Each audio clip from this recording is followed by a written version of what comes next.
బట్టి ఈ యొక్క సర్వ ప్రపంచములకును సమస్తమునకు ఆధారభూతుడు ఎవరై ఉన్నారు?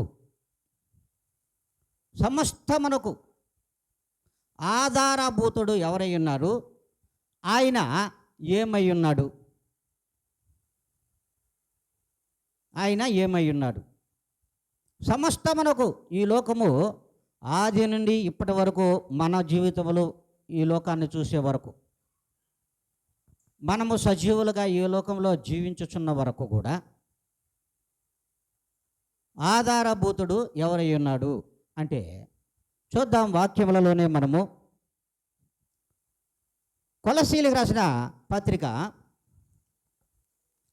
1వ అధ్యాయము 17వ లేఖనము.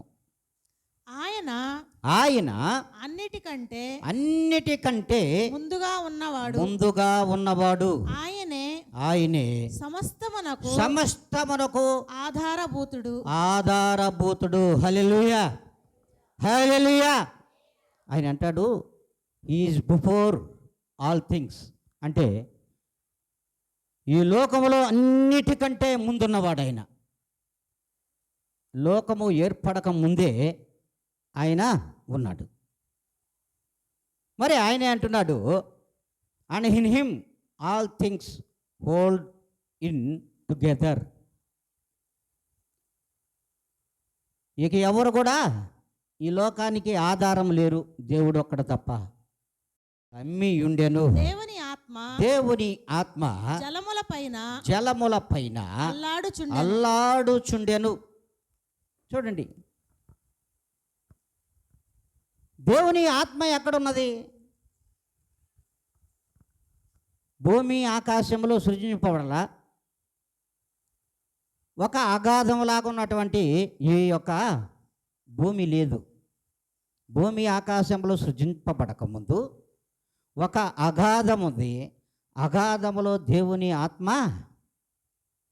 జలముల పైన ఉన్నది అంటున్నాడు. చూడండి, చాలా సాదృశ్యం ఉంది. జలముల నుండి, నీటి నుండి ప్రభువైన యేసుక్రీస్తు వచ్చాడు, నీళ్ల నుండి ఆత్మ నుండి వచ్చాడనే దేవుని వాక్యము సెలవిస్తుంది. దేవుడు ఎక్కడి నుంచి వచ్చాడంట? దేవుడు ఆత్మతోనూ నీళ్లతోనూ రక్తముతోనూ ఈ లోకమునకు వచ్చాను అని వాక్యం సెలవిస్తుంది. మరి ఇప్పుడు అగాధమైనటువంటి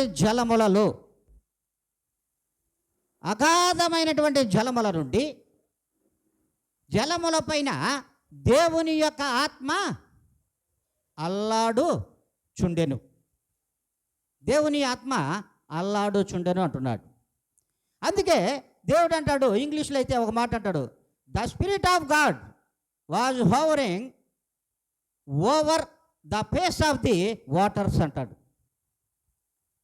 ఆయన యొక్క ముఖము, ఆయన యొక్క ఆత్మ ఎక్కడుందంటే నీటి మీద అల్లాడుతున్నది. మరి ఎందుకు అల్లాడుతున్నది ఈ ఆత్మ? బాగా ఆలోచించాలి. దేవుడు ఆత్మ అయి ఉన్నాడు, బాగా ఆలోచించాల్సిన విషయం. మరి ఈ ఆత్మ ఎవరి కొరకు అల్లాడుచున్నది? బాగా అర్థం చేసుకుంటే ఈ ఆత్మను ప్రభువుల వారు ఎవరికి ఇవ్వాలని బాగా మీరు ఆలోచిస్తే అర్థమవుతుంది.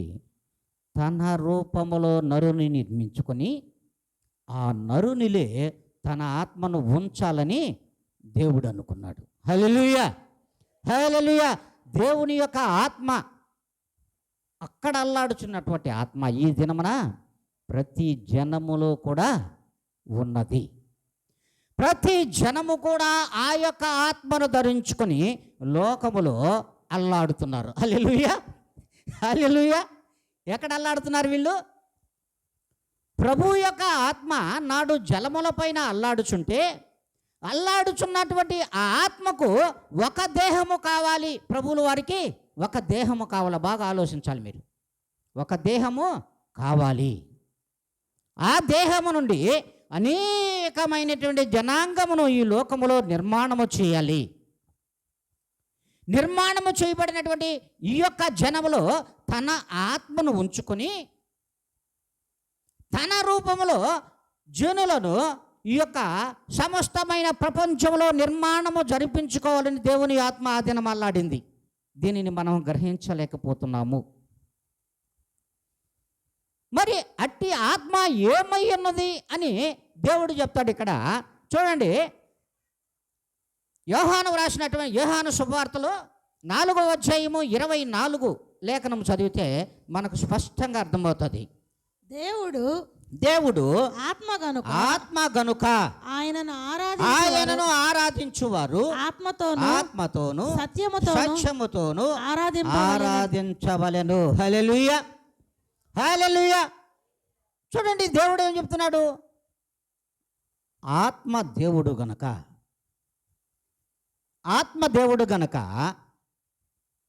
ఆ యొక్క దేవుణ్ణి నువ్వు నేను ఆరాధించాలంటే ఎలా ఆరాధించాలమ్మా? ఆత్మతోనూ ఆరాధించాలి. ఆ ఆత్మ సత్యమే కదా. ఆ ఆత్మ సత్యమే కదా. మనం బ్రతుకున్నామంటే మనలో ఉన్న ఆత్మలో జీవం ఉంటేనే కదా బ్రతుకున్నాం. మరి సత్యమే కదా. ఈ శరీరము, బ్రతుకున్నటువంటి ఈ శరీరము సత్యమా కాదా? అసత్యమా? అసత్యమేమిటి? చచ్చిపోయిన వాడిని మాట్లాడుతున్నాడు అనేది అసత్యం, అంతే కదమ్మా. చనిపోయిన వాడు మాట్లాడుతున్నాడంటే అది అసత్యము. వాడు బ్రతికి లేచి మాట్లాడితే అది సత్యం. మరి ఇప్పుడు మన సంఘంలో ఉన్నటువంటి వాళ్ళందరం కూడా ఆత్మతోనూ సత్యముతోనూ ఆరాధించగలిగిన నాడు ఆత్మ దేవుడై ఉన్నాడు, సత్యము మనము బ్రతికి ఉన్నాము, జీవించి ఉన్నాం. మనలో ఆ జీవం అనే ఆత్మ ఉంద కనుకనే మనము ఈ దినమా ఈ దేహముతో దేవుణ్ణి సత్యంగా ఆరాధించాలి, ఆత్మతోనూ ఆరాధించాలి. ఇక్కడ సత్యము దేహము, అందులో ఉన్న ఆత్మ దేవుడు. మరి దేవుడిని మనం ఆరాధించాలంటే ఎలా ఆరాధించాలి? ఆయన ఆత్మ మనలో ఉంది కనుక మన ఆత్మతో ఆయనను ఆరాధించాలి. సత్యమైనటువంటి ఈ దేహాన్ని పెట్టి దేవుణ్ణి ఆరాధించగలిగితే సత్యముతోనూ ఆత్మతోనూ సత్యముతోనూ ఏ దినమైతే నువ్వు ఆరాధిస్తావో దేవుడు నీకు సమీపంగా ఉంటాడు. నీకు ఆధారమై ఉన్నటువంటి దేవుడు. నీ దేహానికి ఆధారం ఎవరో తెలుసా? ఈ దేహానికి ఆధారం ఎవరో తెలుసా?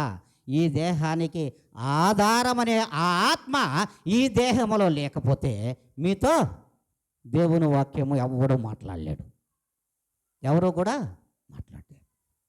చూడండి ఎంత అర్థముందో, ఎంత అర్థమును దేవుడు ఉంచిపెట్టున్నాడు చెప్పు. మరి అందుకే అంటున్నాడు దేవుడు స్పష్టంగా మాట్లాడేది ఏంటంటే, కొలస్సీలకు రాసిన పత్రికలో ఇంకొక మాట మాట్లాడతాడు. కొరింథీయులకు రాసిన 2వ పత్రిక, కొరింథీయులకు రాసిన 2వ పత్రిక 3వ అధ్యాయము 17వ లేఖనం. ప్రభువే ఆత్మ ప్రభు ఆత్మ ఎక్కడ నుండునో అక్కడ స్వాతంత్ర్యము నుండును. అక్కడేముంటుంది? ఫ్రీడమ్ ఉంటుంది. ప్రభువు ఆత్మ ఎక్కడుంటుందో అక్కడ స్వాతంత్ర్యం ఉంటుంది. అక్కడ బానిసత్వము ఉండదు. బానిసత్వం అనే మాటను అడగలేము. అందుకే దేవుడు చెప్తున్నమాట ప్రభువే ఆత్మ. ఇక్కడ ప్రభువే ఆత్మ, ఆయనే ప్రభు అయిన యేసుక్రీస్తు. ఆయనే ప్రభు అయిన యేసుక్రీస్తు. ఆ యేసుక్రీస్తు ఆదిలో ఉన్నాడు. హల్లెలూయా. ఆ ప్రభు అయిన యేసుక్రీస్తు ఆదిలో ఉన్నాడు. ఆదిలో ఉన్నటువంటి ఆత్మే ప్రతి మానవుని, ప్రతి నరుని వెలిగించుచున్నది. ఈ దినమన వెలిగిస్తూ ఉంది. వెలిగింపబడుతున్నటువంటి జనాంగము, సర్వలోక జనాంగమంతా కూడా బ్రతికి ఉన్నారంటే ప్రభు యొక్క ఆత్మ వారిలో లేకపోతే వాళ్ళకి ఆధారమే లేదు. ఆధారం అనేది అస్సలు లేదు. ఆత్మ అనేది దేవుడు తీసుకెళ్ళిపోతే ఆ దేహానికి ఆధారం ఉందా? కర్ర పట్టుకొని నిలబెట్టగలమా? హల్లెలూయా. కర్ర పట్టి నిలబెట్టగలమా ఆ దేహాన్ని? ఆత్మ దేవుడు తీసుకెళ్తే, ప్రభువైన యేసుక్రీస్తు వారు తీసుకెళ్ళిపోతే నువ్వు కర్ర పెట్టుకొని నలవగలవా? మాట్లాడగలవా? నీలో ఏమి ఆధారం ఉంది? ఏం ఆధారం ఉంది? ముసలి వాళ్ళు నడవలేని స్థితిలో ఆధారం ఏమైనది? కర్ర. కర్ర ఆధారముతో నడువవ్వా అంటాం. కానీ ఆ ముసలామిలో ఆ యొక్క ప్రభువు ఆత్మ లేకపోతే, ఆ ఒక్క ప్రభువు యొక్క ఆత్మ లేకపోతే ఆధారం ఇంకొక కర్ర. హల్లెలూయా, హల్లెలూయా. ఇంకొక కర్ర మధ్యలో చిన్న చిన్న పొలలో అటు ఇటు పేరిసి లేపేయడం. హల్లెలూయా. ఎక్కడికి లేపేయడము? ఇంకా ఆధారమే లేదు కదా. ఆ ఒక కర్ర ఆధారమైంది నడవడానికి. ఆ కర్రకు ఆమె నడవడానికి ఆధారమైతే అందులో ఉన్న ఆత్మే ఆమెకు ఆధారం. ఆ ఆత్మే లేకపోతే ఆమెను మనము నడవగలమా? జీవించగలమా? తినగలమా? మాట్లాడగలమా? ఆలోచించాలి. ఎందుకంటే దేవుడే స్పష్టంగా మాట్లాడుతున్నటువంటి మాట. దేవుడు స్పష్టంగా మాట్లాడుతున్నాడు. ప్రభువే ఆత్మ, ప్రభువు ఆత్మ ఎక్కడుండును అక్కడ స్వాతంత్ర్యముండును. Where the spirit of Lord is there in freedom.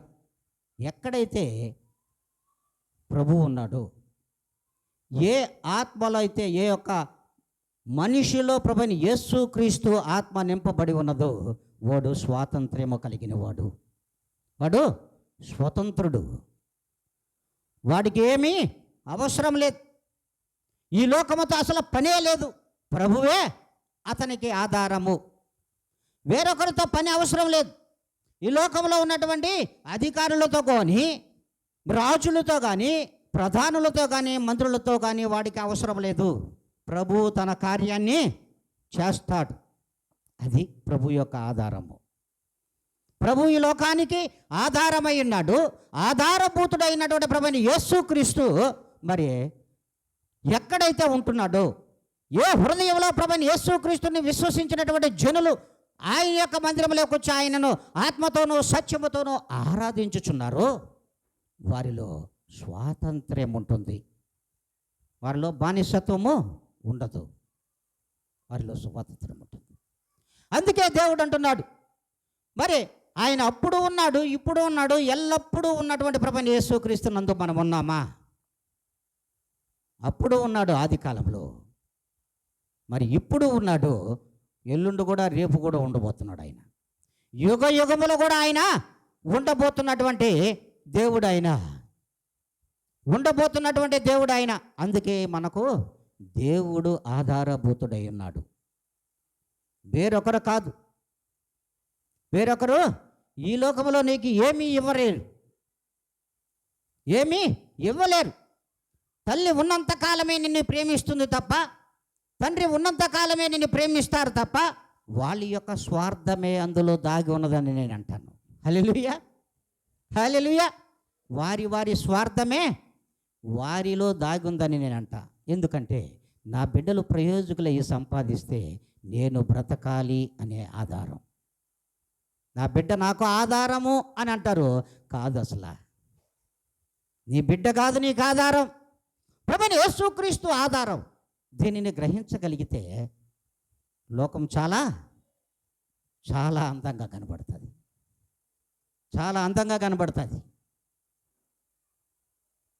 మరి చూడండి, ప్రతి విషయంలో కూడా దేవుడు ఎప్పుడు కూడా అన్యాయంగా మాట్లాడాడు. ఆయన నేను నీకు ఆధారభూతుడనై ఉన్నా. అందుకే దేవుడు ఒక సందర్భంలో అన్నాడు, నేను లోకాన్ని ఎంతో ప్రేమించను.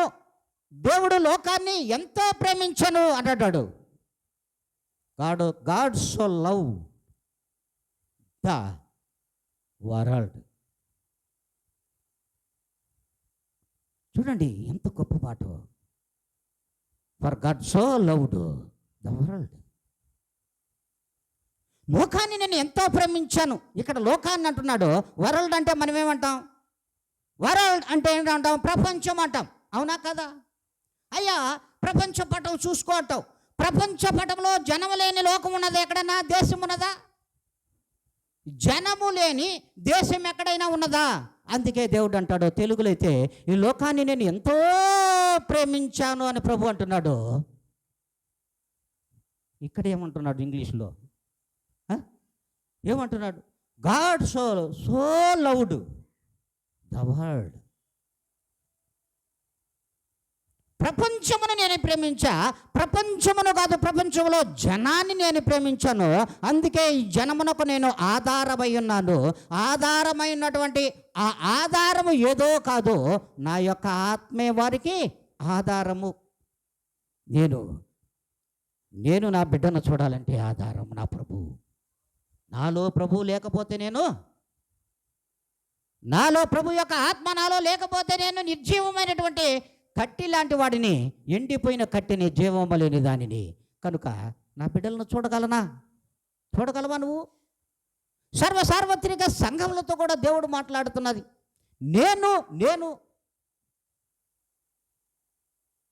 కానీ నేను అనే దానిలో ఉన్నటువంటి అర్థాన్ని గ్రహించగలిగితే, నేను అంటే నీలో ఉన్న ఆత్మ ఆధారమై ఉన్నావు నువ్వు. ఆత్మకు నువ్వు ఆధారమే నీ దేహము. నీ దేహము దేనికి ఆధారము? నీ దేహానికి ఏమిటి ఆధారం? ప్రభు యొక్క ఆత్మ. ప్రభు ఆత్మ నీలే లేకపోతే నీకు ఆధారం ఎక్కడా? నీకు ఆధారం అసలు ఎక్కడుందో ఒక్కసారి ఆలోచించమని దేవుడు అంటున్నాడు. మరి అంతేకాదు, దేవుడు మాట్లాడుతున్నటువంటి మాటే కొలస్సీలకు రాసిన పత్రికలో 1వ అధ్యాయము 18వ లేఖనాన్ని ఒకసారి చూద్దాం. సంఘము అని శరీరమునకు ఆయనే శిరస్సు. ఆయనకు అన్నిటిలో ప్రాముఖ్యము కలుగు నిమిత్తము ఆయన ఆది అయ్యుండి మృతులలో నుండి లేచుటలో ఆది సంభూతుడాయను. హల్లెలూయా, హల్లెలూయా. మృతులలో నుండి లేచుటలో ఆది సంభూతుడై ఉన్నాడు ప్రభువైన యేసుక్రీస్తు వారు. ఏందబ్బా ఈ పాస్టర్ గారు, ఆయన ఆధారభూతుడు అన్నాడు. ఇప్పుడే చెప్పాను నేను, ప్రభువుల వారు ఏమై ఉన్నారు అన్న దేవుడై ఉన్నాడు. అంతేకాదు, ఆధార సంభూతుడై ఉన్నాడు. ఆధారమైనటువంటి ఆయన ఆత్మ మీలో అందరిలో ఉన్నటువంటి ఆత్మే రక్షకుడుగా ఈ లోకానికి వచ్చి మానవ శరీరమును దాల్చుకొని, ఆ మానవ శరీరములో ఉన్న ఆ ఆత్మ, ఆ శరీరము సిలువలో మరణించక, బాగా ఆలోచించండి, సిలువలో మరణించినటువంటి ఆ ఆత్మ కలిగినటువంటి ప్రభువైన యేసుక్రీస్తు వారు తిరిగి లేచాడు. హల్లెలూయా. తిరిగి లేచిన ప్రభువైన యేసుక్రీస్తు ఆధార సంభూతుడై ఉన్నాడు. ఆయనకు మరణము లేదు. అందుకే ఆ ఆధార సంభూతమైనటువంటి ఆ యొక్క జీవితాన్ని, అట్టి దేహమును సంఘములకు ఇవ్వడానికి ప్రభువుల వారు సంకల్పముతో వచ్చాడు. హల్లెలూయా. సంకల్పముతో దేవుడు వచ్చాడమ్మా. ఆత్మదేవుడు మాట్లాడేది మాటలే. ఆధారభూతుడైనాడు ప్రతి జనాంగమునకు. వరల్డ్లో ఉన్నటువంటి ప్రతి మనిషికి ఆధారము ప్రభువైన యేసుక్రీస్తు యొక్క ఆత్మే. ఆ యేసుక్రీస్తే ఈ లోకమునకు ఆత్మయై దేవుడై ఈ లోకములో నరుడిగా ఈ లోకానికి వచ్చాడు. వచ్చినటువంటి ఆయన మరణమును గెలిచి, అంతేకాకుండా ఈ భూమి మీద ఉన్నటువంటి అన్నిటిలో ఒకటని లేదు, భూమి మీద ఆయన ఏర్పాటు చేసినటువంటి అన్నిటిలో ఒక ప్రాముఖ్యతను కల్పించుకునే నిమిత్తములో భూమి మీద సర్వమైనటువంటి జనాంగములో కావచ్చు, జీవరాశులలో కావచ్చు, ఆయన ఒక ప్రాముఖ్యత కల్పించుకోవాలి. అందుకే ఆయన ఆది అయ్యుండి, బాగా ఆలోచించాలి, ఆయన ఆది అయ్యుండి, అంతేకాకుండా మృతులలో నుండి లేచి ఆది సంభూతుడైపోయినాడు ఆయన. ఇక మరణము లేదు తిరిగి లేచడం వలన. బాగా ఎప్పుడైనా ఆలోచించామా మనం? అద్భుతమైనటువంటి మాటలు దేవుడు అంటున్నాడు. నాకు కొన్ని తెలియదు, అక్కడ నువ్వు ఇస్తావు నాయన అనుకున్నా. నువ్వు మాట్లాడతావు, నేను కాదు మాట్లాడేది. ఆధారభూతుడైన ప్రభువైన యేసుక్రీస్తు వారు సర్వలోకమునకు ఆధారభూతుడయ్యాడు. ఆత్మతో సత్యముతో ఈ లోకమునకు వచ్చినటువంటి ఆ దేవుడే ఆధార సంభూతుడైనాడు. ప్రతి ఆది అయ్యుండి అంటే ఎక్కడున్నాడు? ఆదిలో దేవుడై ఉన్నటువంటి ప్రభువైన యేసుక్రీస్తు వారు.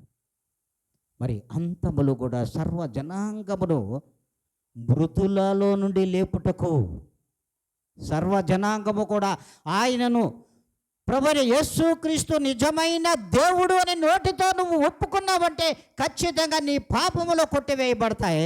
నువ్వు కూడా ఆధార సంభూతుడు అయిపోతున్నావు. నీకు కూడా మరణము లేదు. అందుకే ఆయన ఆది అయ్యుండి మృతులలో నుండి లేపబడి ఆది సంభూతుడైపోయినాడు. ఆయనగా జీవితంలో మరణమే లేదని దేవుడు ఆయన. ఆదియు అంతమయు యుగ యుగములకు దేవుడు ఆయనే. నువ్వు ఒక యుగము చూడగలవేమో, 100 సంవత్సరములు చూడగలవేమో. నా దేవుడు యుగ యుగములు దేవుడే. హల్లెలూయా. నా దేవుడు యుగ యుగములు దేవుడే. ప్రభువైన యేసుక్రీస్తు వారు యుగ యుగములకు ఆయన ఆది సంభూతుడే. ఆ ఆది సంభూతుడే మిమ్ములను కూడా ఆయనతో సమానంగా లేపాలనుకుంటున్నాడమ్మా. మిమ్ములను కూడా సంఘములను సమానముగా. అందుకే సంఘములకు నేను ఏర్పాటు చేసుకున్నటువంటి మందిరములలోనికి ఏ జనులైతే నన్ను విశ్వసించి వస్తారో దానిని ఒక సంఘముగా నేను నిర్ణయించుకున్నాను. ఆ సంఘమునకు శిరస్సై నేనున్నాను. నీవు మరణించిన తిరిగి లేపబడుతున్నావు. మరణించినా కూడా తిరిగి లేపబడుతున్నావు. అట్టి ఆధార సంభూతుడైన దేవాతి దేవునికి నువ్వు వారసురాలివి. నువ్వు వారసుడువు. చూడండి, తన వారసులు తన వారసురాళ్ళు తిరిగి లేపబడతారా లేపబడరా ఆలోచించాలి. బాగా ఆలోచించండి. ఆది సంభూతుడైన ఆ దేవునికి నువ్వు వారసులు కదా, నువ్వు వారసురాలువే కదా. కుమారులు కుమార్తెలని దేవుడు అంటున్నాడు కదా. మరి అట్టి రక్తముతో కడగబడినటువంటి మీరు ఆయన దేహమునకు, ఆయన యొక్క పరలోకమునకు మీరు వారసులు అవుతారు. అట్టి ఆది సంభూతులుగా మిమ్మల్ని లేపుటకు ప్రభువుల వారు ఆయన ఆది సంభూతుడై ఉన్నాడు. మృతులలో నుండి లేపబడిన ఆయన ఆది సంభూతుడై ఉన్నాడు. ప్రపంచములకే తల ఆయనమ్మ. ప్రపంచమునకే తల ఆయన. ఆయన యొక్క ఆత్మ మీలో లేకపోతే తల కింద పడిపోవలసిందే. ఎక్కడ పడుతుంది? మాట్లాడలేము, నడవలేము, చూడలేము, ఏమీ చేయలేము. అందుకే ఆయన ఆది సంభూతుడైన దేవుడు. నిన్న నేడు రేపు తరతరములు యుగ యుగములకు ఆయన ఒకే నామము. అన్ని నామముల కన్నా ఉన్నతమైనటువంటి పై నామము ప్రభువైన యేసుక్రీస్తు నామమే. మరి దేవుడు చెబుతున్నటువంటి మాటలే. మరి ఆయన తిరిగి ఈ భూమిని మరలా చేరడానికే ప్రభువైన యేసుక్రీస్తు వారు పరిశుద్ధాత్మను మన మధ్యలో ఉంచినటువంటి దేవుడు.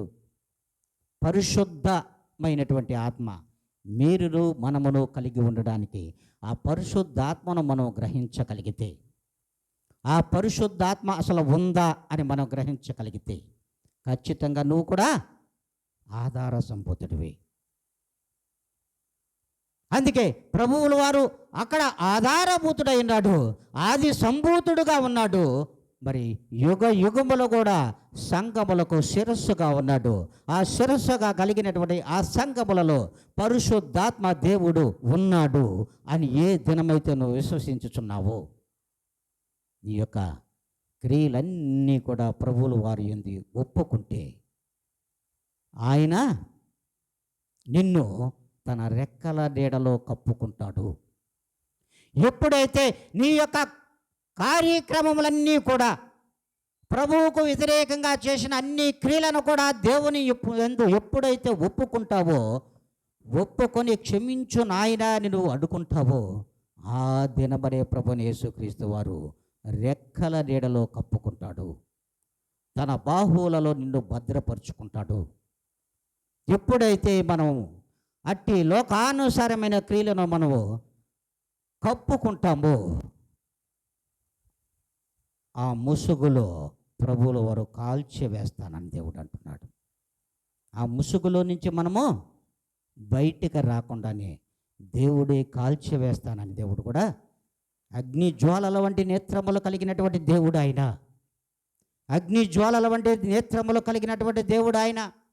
ఆ అగ్ని జ్వాలల వంటి నేత్రములకు మనము లోనైపోతామో లేదా ఆయన రెక్కల నీడలో భద్రపరచబడతామో ఒక్కసారి ఆలోచించుకోవాలి. అందుకంటాడు కొలస్సీయులకు రాసిన పత్రికలో ఒక మాట చెప్తాడు. 1వ అధ్యాయము 19వ ఆయన యందు 19-20 లేఖనంలో ఆయన యందు సర్వ సంపూర్ణత నివసింపవలనని ఆయన శిలువ రక్తము చేత సంధి చేసి ఆయన ద్వారా సమస్తమును అవి భూలోకమందున్నవైనను పరలోకమందున్నవైనను వాటన్నిటిని ఆయన ద్వారా తనతో సమాధాన పరుచుకొనవలెననియు తండ్రి అభీష్టమాయను. హల్లెలూయా, హల్లెలూయా. చూడండి ఎట్టి మాట దేవుడు అంటున్నాడు. మనము వినగలుగుతున్నటువంటి చెవులు మనకున్నా అందులో ఉన్నటువంటి ఆయన అన్నటువంటి అర్థాన్ని మనము గ్రహించలేకపోతున్నాం. అందుకంటాడు ఆయన యందు సర్వ సంపూర్ణత నివసించాలి. సంపూర్ణమైనటువంటి సర్వము నీకు ఏదైతే ఉన్నదో ఆ సంపూర్ణమైనటువంటి జీవితాన్ని, బ్రతుకును దేవుడు ఇచ్చి ఉండగా అందులో దేవుడు నివసించాలి, దేవునిలో నువ్వు నివసించాలి అని ఏ దినమైతే అనుకుంటావో. అంతేకాదు ఆయన మరి శిలువ రక్తము చేత సంధి చేసి, ఎందుకు సంధి చేశాడో తెలుసా? పరిశుద్ధాత్మకు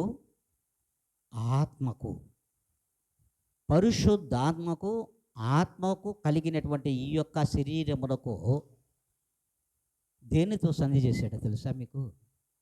శిలువ రక్తము ద్వారా. శిలువ రక్తము ద్వారా నిన్ను పరిశుద్ధపరిచి పరిశుద్ధమైనటువంటి ఆత్మను నీకు ధరింపచేసి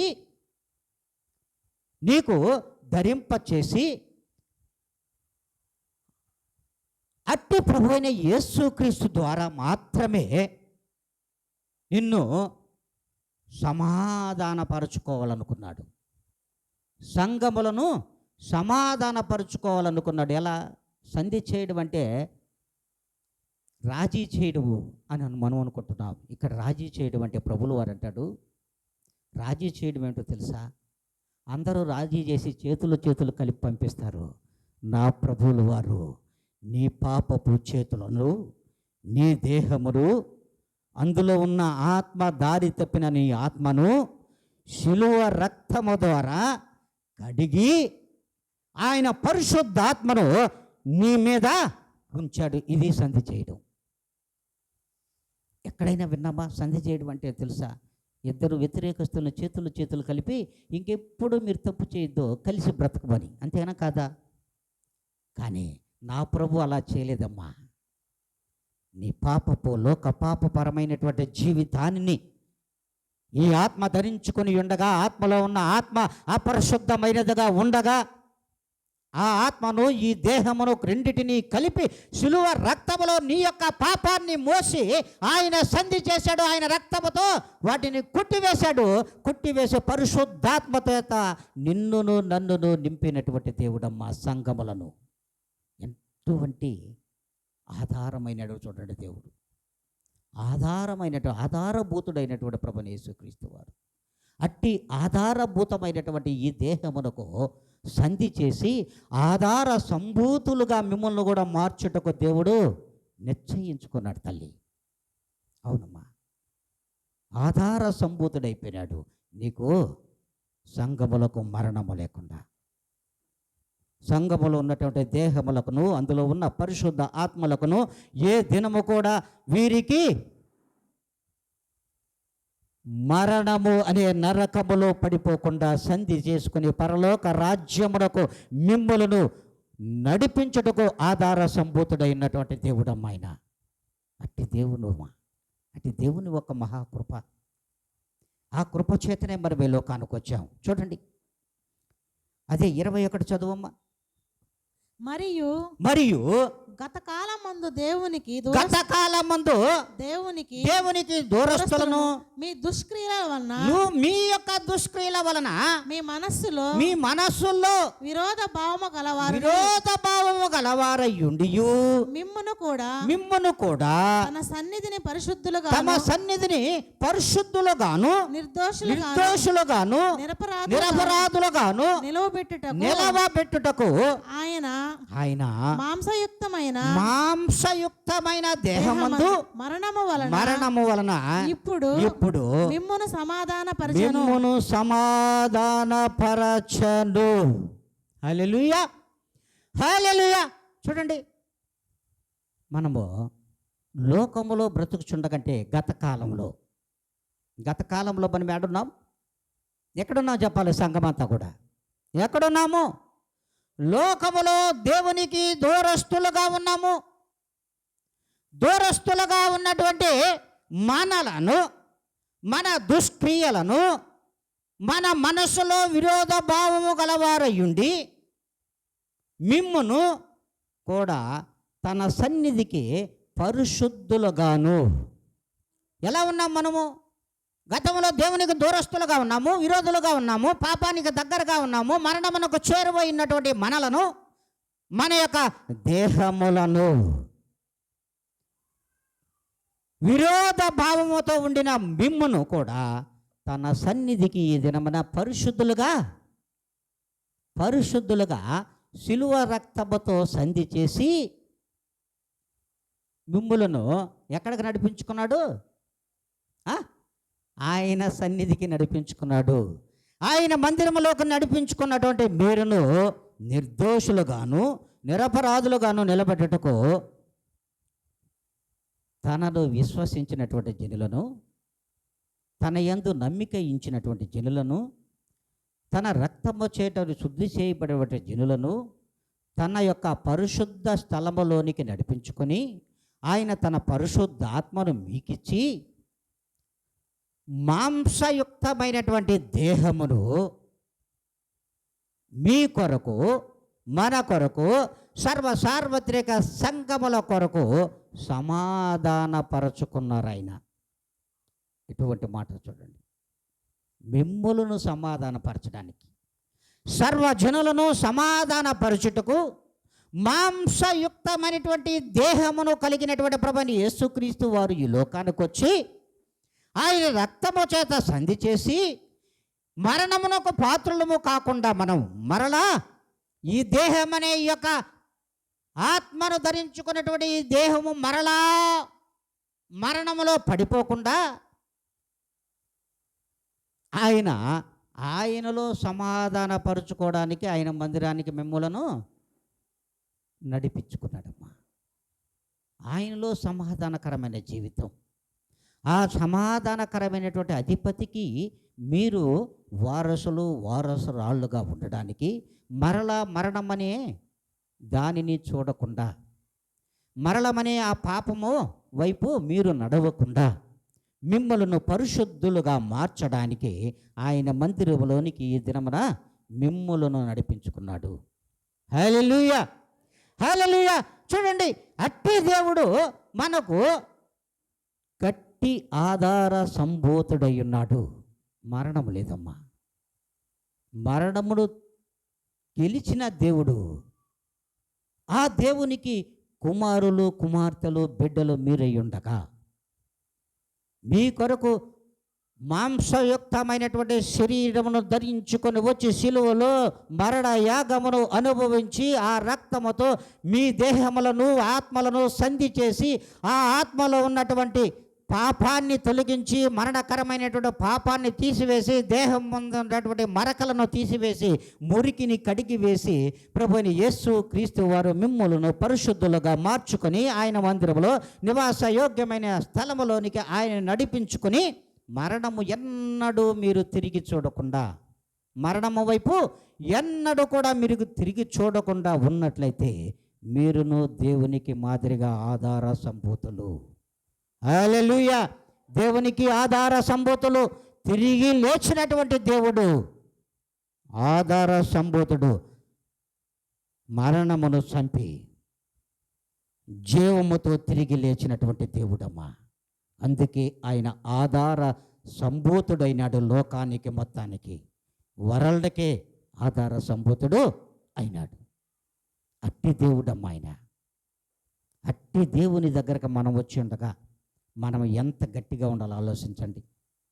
మన పట్టుదల, మన యొక్క దీక్ష, ప్రభువులు ఎంత గట్టిగా ఉండాలో ఒక్కసారి మీరు ఆలోచించాలని ప్రభువులు వారే మీతో విన్నవించుకుంటున్నాడమ్మా. చూడండి, చివరిగా ఒక వాక్యం చదువుదాం. ప్రకటనల గ్రంథంలో దేవుడు అంటాడు, 1:16 లేఖనం చదువుదాం.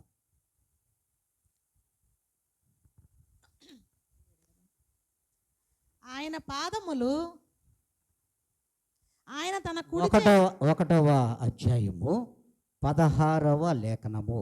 ఆయన తన కుడి చేత ఆయన తన కుడి చేత 7 నక్షత్రముల 7 నక్షత్రములు పట్టుకొని ఉండెను. ఆయన నోటి నుండి 2 అంచులు గల వాడి గల ఖడ్గము ఒకటి బయలు వెళ్ళుచుండెను. ఆయన ముఖము మహా తేజస్సుతో ప్రకాశించుచున్న సూర్యుని వలె ఉండెను. హల్లెలూయా, హల్లెలూయా. ఎప్పుడు జరుగుతుందో తెలుసా?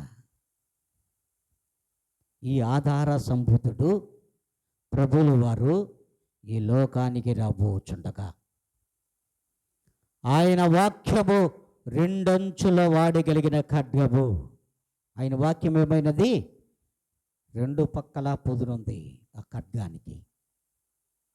ఆయన లోకములోనికి ఈ వాక్యం వెళ్ళుచుండగా ప్రతి హృదయాన్ని ప్రకాశింపచేస్తుందంట. ఈ కృపా దినములు, ఈ దినములలో ప్రతి హృదయంలోనికి వెళ్ళుచున్నటువంటి ఈ వాక్యము మరి మహా తేజస్సుతో ప్రకాశించుచున్న సూర్యుని వలె ఆయన వాక్యం ఉంటుందంట. వినగలిగిన చెవులు కలిగిన వారికి, గ్రహించగలిగిన హృదయము కలిగిన వారికి. చూడండి ఎంత మర్మమును దేవుడు ఉంచినాడు. ఆయన వాక్యము వెళ్ళుచుండగా ఎవరైతే వింటారో, విని గ్రహిస్తారో వారిని తేజస్సులోను ప్రకాశమానంగాను వారిని ఈ కృపా దినములలో కాపాడబోతున్నటువంటి దేవుడు. అయితే ఆ వాక్యమును పెడసేమని పెట్టి ఎవరైతే దేవునికి వ్యతిరేకంగా ఉంటారో వారిని ఆ వాక్యమే చీల్చి చెండాడబోతుంది. చీల్చి చెండాడబోతుందని దేవుని వాక్యం సెలవిస్తుంది. అంతేకాదు, అదే మరి 1వ అధ్యాయంలోనే 6వ లేఖనాన్ని చదవమ్మా. మనలను ప్రేమించుచు తన రక్తము వలన మన పాపముల నుండి మనలను విడిపించిన వానికి మహిమయు ప్రభావమును యుగయుగములు కలుగునుగాక. ఆమేన్. ఆమేన్. చాలుమా. చూడండి, దేవుడు అంటున్నాడు, మనలను ప్రేమించి సంఘములను దేవుడు ఎంతో ప్రేమించాడు. ప్రేమించబడినటువంటి ఈ సంఘములో ఉన్నటువంటి మనము తన రక్తము వలన మన పాపముల నుండి మనలను విడిపించడానికి, హల్లెలూయా, విడిపించడానికి అంటే ఏంటో తెలుసా? మనలను కడుగుటకు. ఫుట్నోట్లో ఉంటుంది. మన పాపముల నుండి ఆయన మనలను కడిగి ఆయన పవిత్రపరుచుకున్నటువంటి ఆ దేవునికి యుగ యుగములు కూడా మహిమ కలుగును గాక అని దేవదూతలు ప్రచురము చేయుచున్నాయమ్మా, ప్రచురము చేయుచున్నాయి. అంతేకాదు, పై వాక్యం చదవమ్మా, ఐదో వాక్యాన్ని చదువు. నమ్మకమైన సాక్షియు మృతులలో నుండి ఆది సంభూతుడుగా నోట్ చేసుకోవచ్చు మీరు. ఆది సంభూతుడుగా లేచిన వాడును భూపతులకు అధిపతియునైన యేసుక్రీస్తు నుండి కృపా సమాధానములు మీకు కలుగునుగాక. హల్లెలూయా, హల్లెలూయా.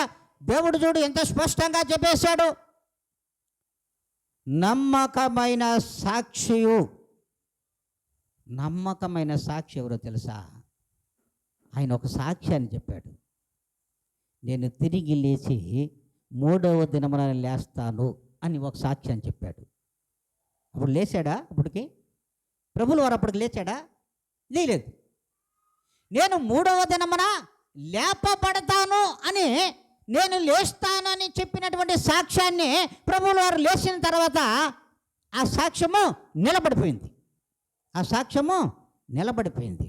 అందుకే ఆయన అంటాడు, నమ్మకమైన సాక్షియు మృతులలో నుండి ఆది సంభూతుడుగా లేచినటువంటి వాడును. నేను ఇందాక చెప్పా, ఆయన ఏమైనాడు? ఆది సంభూతుడై ఉన్నాడు. మరణమును గెలిచి తిరిగి లేచి సర్వ ప్రపంచములకు, సార్వత్రిక సంఘములకు, ఈ యొక్క ప్రపంచానికి ఆయన ఆది సంభూతుడై ఉన్నాడు. వేరొకరు ఈ లోకములో తిరిగి లేయ్యలేదు. ఈ లోకములో ఏ ఒక్కరు కూడా తిరిగి లేవాల. ప్రభువైన యేసుక్రీస్తు వారు చెప్పినటువంటి సాక్ష్యములో ప్రత్యక్ష సాక్షి ఆయనే. ప్రత్యక్ష సాక్షి కూడా చెప్పినటువంటి సాక్ష్యం ఏంది? లేస్తాను అని. కానీ లేచి చూపించినటువంటి సాక్షి ఎవరైనా ఉన్నారంటే ప్రభువైన యేసుక్రీస్తు వారు, వేరొకరు లేరు. అందుకే ఆయన మృతులలో నుండి లేపబడినటువంటి ఆది సంభూతుడై తిరిగి లేచిన వాడు భూపతులకు, అధిపతులకు, ఈ లోకములో ఉన్నటువంటి వారు భూపతులు కావచ్చు, అధిపతులు కావచ్చు, రాజులు కావచ్చు, మంత్రులు కావచ్చు, ప్రధానులు కావచ్చు, అగ్రరాజ్యములను నిలిచే అనేక మంది నాయకులు కావచ్చు, వీరందరికీ కూడా చూడగలిగిన వారు ఎవరైనా ఉన్నారంటే ప్రభువైన యేసుక్రీస్తు వారే. ఆయన్ని నిజమైన ఆది సంభూతుడు. వీళ్ళెవరైనా సరే ప్రభు దగ్గర మోకరెళ్ళవలసినదే.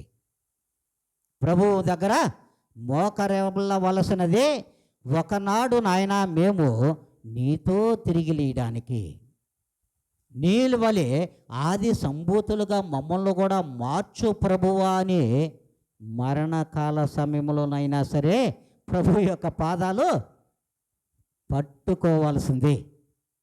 ఆ పట్టించుకునే పాదములు పట్టించుకునే దేవుడు ఎవరో తెలుసా?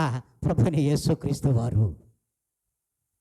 ఒకనాడు శిష్యుల యొక్క పాదములు కడిగినటువంటి నా దేవుడు. బాగా ఆలోచించాలి. ఒకనాడు తన యొక్క శిష్యుల యొక్క పాదములను కడిగినటువంటి నా దేవుడు సర్వలోక జనులు, పాపములో బొక్కుచున్నటువంటి సర్వలోక జనులందరి ఈ యొక్క ప్రపంచంలో ఉన్నటువంటి ప్రతి ఒక్కరి యొక్క పాపములతో బ్రతుకుచున్న ప్రతి ఒక్కరు కూడా ప్రభు యొక్క పాదాలు పట్టుకోవలసిందే. ఒకనాడు ప్రభు యొక్క పాదాలు పట్టుకోవాల్సిందే. ప్రభువా, ఈ మరణకరమైన ఈ రోగంలో నన్ను బ్రతికించు ప్రభువా అని పాదాల దగ్గరకు రావాల్సిందే. అయ్యా, ఇదిగో యాక్సిడెంట్ అయి కొట్టిమిట్టాడుతున్నటువంటి బిడ్డలు ఉన్నారు. వాళ్ళు కూడా ప్రభువా, అయ్యా, ఎవరు కనబడరు. అప్పుడు నా ప్రభువే కనిపిస్తాడు వాళ్ళకి. హల్లెలూయా, హల్లెలూయా. ఇదిగో ఈ మరణకరములో ఉన్నటువంటి నన్ను అయ్యా తిరిగి నీలాగా లేపవా ప్రభువా అనగలిగిన వారు. అలా కాళ్ళు పట్టించుకునే దేవుడు ఎవరైనా ఉన్నారంటే ప్రభువైన యేసుక్రీస్తు వారే. నాడు పరిచర్య చేయడానికి వచ్చాడు, సేవ చేయడానికి వచ్చినటువంటి నా ప్రభువు రాబో దినములలో సర్వలోక జనుల ద్వారా మరలా ప్రభు యొక్క పాదాల దగ్గరకు రావలసిన వారేనమ్మా. అందుకే అంటాడు ఆయన, అట్టి ఆది సంభూతుడు కలిసినటువంటి దేవునికి యేసుక్రీస్తు నుండి వారికి కృపా సమాధానములు కలుగునుగాక అంటాడు. ఎవరికి కలుగునుగాక? ఆయన యందు విశ్వాసం ఉంచి, ఆయన యందు నమ్మకం ఉంచి, ఆయన రక్తముతో సంధి చేసుకుని, ఆయన యొక్క రక్త మాంసముల దగ్గరకు వస్తూ, అయ్యా నాకు నా కుటుంబానికి కృపా సమాధానమును దయచేయవా ప్రభు అంటే, అలాగూ కలుగును కాక అంటున్నాడు నా ప్రభు. హల్లెలూయా, హల్లెలూయా. అట్టి దేవుడు మా ప్రభువైన యేసుక్రీస్తు వారు. అందుకే ఆయన ఆధారమైనటువంటి ప్రభు, సర్వలోక ప్రజలకందరికీ ఆధారము ప్రభువైన యేసుక్రీస్తు. సర్వలోక జనులందరిలో ఆధార సంబోధుడైనటువంటి ప్రభువైన యేసుక్రీస్తు వారు. నిజముగా ఆయన ఆధార సంబోధుడు. అట్టి ఆధార సంబూతుని దగ్గరకు వచ్చినటువంటి నీవు, నేను, మనం మరి ఏ దినమైతే మనం ప్రభువు దగ్గర మనం పాపములు ఒప్పుకునేస్తామో ఖచ్చితంగా వాటిని కొట్టివేస్తాడు నా ప్రభు. అందుకంటాడు, మనం అనుకుంటాం క్రైస్తవ్యం బట్టే పేద స్థితిలో నుండి ధనిక స్థితిలోకి వెళ్ళిపోవడమేమో అనుకుంటాం కదా.